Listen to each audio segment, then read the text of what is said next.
दोस्तों, पाकिस्तान में एक ऐसा कांड हुआ था जिस कहानी को अगर आप सुनोगे तो वाकई में आप हैरान करने वाली कहानी है, परेशान करने वाली कहानी है। कैसे एक जालिम पति ने अपनी पत्नी को जिंदा मारकर उसे कढ़ाई में उबाल दिया।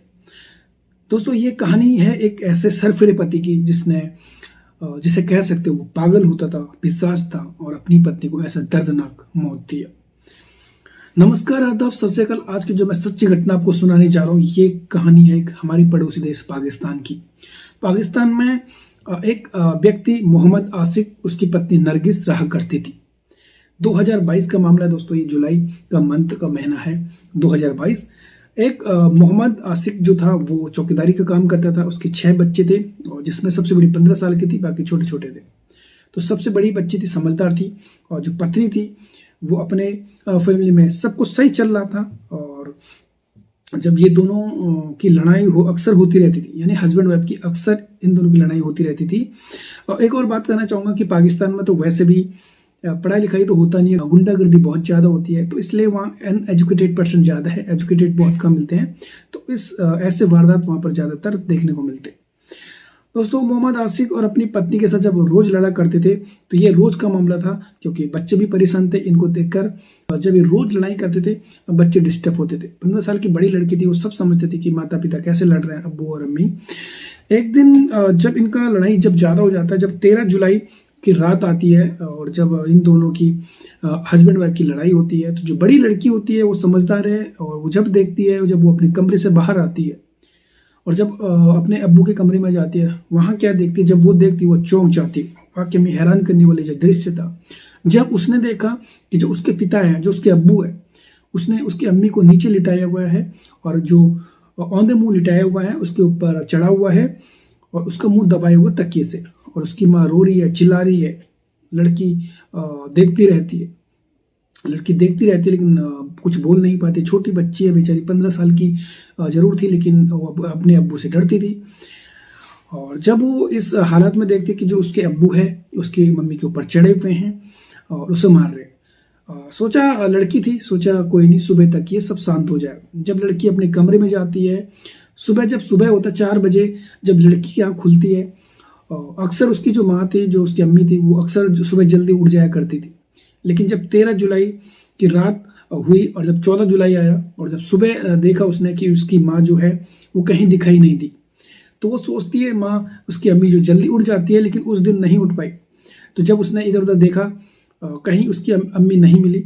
और जब उसने एक्चुअली जो मोहम्मद आसिक था, ये एक स्कूल में यहाँ पर चौकीदारी का काम करता था, क्योंकि एक बंद स्कूल इसको चौकीदारी के लिए मिला था किसी एजेंसी के थ्रू। तो यहाँ पर ही अपनी फैमिली के साथ यहाँ रहते था। बड़ा स्कूल था, तो काफ़ी कमरे थे। तो इसने ढूंढा अपनी मम्मी को, यानी अपनी अम्मी को, सब कमरों में देखा, नहीं मिला। वहीं इनको एक और किचन मिला हुआ था। किचन में जब देखा कि एक कुकर में कुछ उबल रहा है, यानी सुबह 4 बज रहे हैं और जो इसके पिता हैं वहाँ पर प्याज काटते हैं और जो प्रेशर कुकर में है उस पर कुछ उबलने की आवाज़ आती है। तो जब वो जाती है किचन में और अपने अब्बू से कहती है कि अम्मी कहाँ है, तो उसके अब्बू से कहते हैं कि वो भाग चुकी है, अपने आसिक के साथ भाग गई है।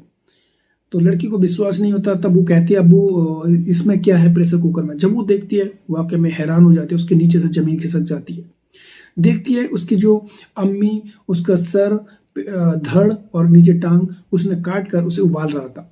वाकई में लड़की चौंक जाती है, परेशान हो जाती है और वहां से तुरंत भाग जाती है। और उसे डर लगने लगता है कि उसके जो बाप है, जो उसका अब्बू है, वो हैवान हो चुका था। उसने उसकी अम्मी को जान से मारकर उसे उबालने के लिए रख दिया। तो जब लड़की देखती है, और पहले तो हकचक हो जाता है कि उसके बाप ने उसे जिंदा मार दिया, फिर कढ़ाई में उबालने के लिए रख दिया। लड़की जैसे तैसे वहां से भागती है और गाँव वालों को बुलाती है। जब गाँव वालों को कहती है कि मेरे अब्बू ने मेरी अम्मी को जिंदा मारकर उसे उबालने के लिए कुकर में रख दिया, तो वाकई में जब लोगों ने कहानी सुनी तो उनको भी विश्वास नहीं हुआ कि क्या ऐसा मोहम्मद आसिक अपनी पत्नी को कैसे मार सकता है। जब वो लोग आते हैं, गाँव वाले आते हैं, तो वाकई में जब वो लोग देखते हैं कि जो मोहम्मद आसिक है उसने अपनी पत्नी को मार कर और उसे कढ़ाई में भूनने के लिए रख दिया। जब वहां आए, जो मोहम्मद आसिक था वो अपने 3 बच्चों के साथ वहां से फरार हो चुका था। जब गांव वालों ने देखा, गांव वाले भी हैरान थे, परेशान थे कि कैसे एक पति ऐसा कर सकता है। जब गांव वाले और जो लड़की है वो जाते हैं पुलिस थाना, जो पास में ही पुलिस थाना था, और पुलिस वालों को कहते हैं कि जो मोहम्मद आसिक है उसने अपनी बीबी को जिंदा काट कर उसे उबालने के लिए रख दिया। पहले पुलिस वालों को विश्वास नहीं होता, और जब पुलिस अपनी टीम के साथ वहां पहुंचती है, यानी मोहम्मद आसिक के घर पहुंचती है, तो उनके नीचे से जमीन खिसक जाती है। वाकई में एक ऐसा हैरान करने वाला दृश्य था जिससे पूरा पुलिस फोर्स और जो पुलिस वाले थे वो वाकई में पागल से हो गए थे कि कैसे एक पति जानवर की तरह अपनी पत्नी को काट कर उसे प्रेशर कुकर में भूनने के लिए रखते। तो उन्हें भी विश्वास नहीं होता कि एक ऐसा पति कैसे कर सकता है। और जब बड़ी लड़की जो 15 साल की थी उससे पूछताछ करती है पुलिस, और जब पुलिस पूछताछ करती है तो एक चौंकाने वाला मामला सामने आया। जो लड़की थी कहती कि जो इसके अब्बू यानी मोहम्मद आसिक और इसकी पत्नी नरगिस, अक्सर इन दोनों के बीच में लड़ाई होती थी। अक्सर जो इसका पिता अब्बू मोहम्मद आसिक था वो अक्सर अपनी पत्नी को दबाव देता था किसी और के साथ सोने के लिए, यानी किसी और के साथ अवैध संबंध बनाने के लिए, जिनके दौरान इसके अम्मी अब्बू मोहम्मद आसिक और नरगिस को अक्सर लड़ाई होती थी। नरगिस मना करती और ये उसे फोर्स करता रहता कि आप किसी और के साथ संबंध बनाने हैं, सेक्स करने हैं, और जिसके दरमियान इन दोनों को अक्सर लड़ाइयाँ होती थी और ये रोज का मामला था। लेकिन एक दिन ऐसा मोहम्मद आसिक ने ऐसा कांड कर दिया जिससे वाकई में ये सोच से परे की बात थी। तब पुलिस ने उसे ढूंढना शुरू किया, हो सकता है वो पकड़ा भी गया। ये 2022 का मामला है। ऐसे अपराध को कैसे सजा मिलनी चाहिए आप कमेंट जरूर कीजिएगा। कैसे एक पति अपने पत्नी को किसी के साथ सोने के लिए मजबूर करें और उसे धंधा करने के लिए मजबूर करें, ऐसे कैसे हो सकता है? आप जरूर कमेंट कीजिएगा ऐसे अपराध को क्या सजा मिलनी चाहिए। तो दोस्तों ये थी आज की कहानी। तो दोस्तों आज के लिए इतना ही, और इस कहानी को सुनाने का उद्देश्य किसी का दिल को ठेस नहीं पहुंचाना है, किसी का दिल हर्ट नहीं करना है, आपको सचेत करना है और सतर्क करना है। आज के लिए इतना ही, तब तक के लिए बाय।